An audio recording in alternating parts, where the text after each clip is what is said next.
అసలు రామాయణం, మహాభారతం ఎందుకు జరిగాయి? ఈ రెండు మన హిందూ ధర్మంలోని రెండు మహా గ్రంథాలు, రామాయణం మరియు మహాభారతం.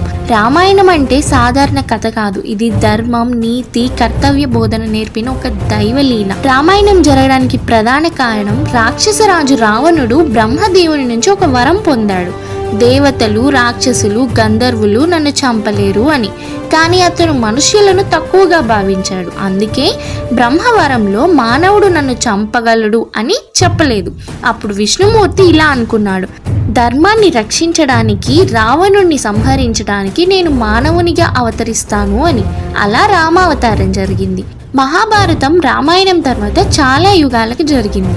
ఇది కలియుగం ప్రారంభానికి ముందు చివరి యుద్ధం. దీనికి గల కారణాలు ఏంటంటే, అధర్మం, లోభం, అహంకారం, అన్యాయం పెరిగిపోయాయి. కౌరవులు పాండవుల మీద అన్యాయం చేశారు. శ్రీకృష్ణుడు స్వయంగా చెప్పారు, యదా యదా హి ధర్మస్య గ్లానిర్భవతి భారత అభ్యుత్థానమధర్మస్య తదాత్మా సంవృద్ధతే పరిత్రాణాయ సాధూనాం వినాశాయ చ దుష్కృతాం ధర్మ సంస్థాపనార్థాయ సంభవామి యుగే యుగే.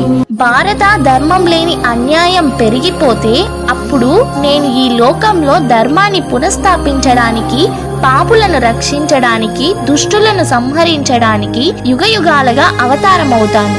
ఈ శ్లోకం గోప్యమైన సూత్రాన్ని చెప్తుంది. భగవంతుడు ఈ శ్లోకంలో ధర్మాన్ని కాపాడడానికి తరచూ వస్తూ ఉంటాడు. అందుకే కృష్ణుడు పాండవుల పక్షాన నిలబడి ధర్మయుద్ధం జరిపించాడు.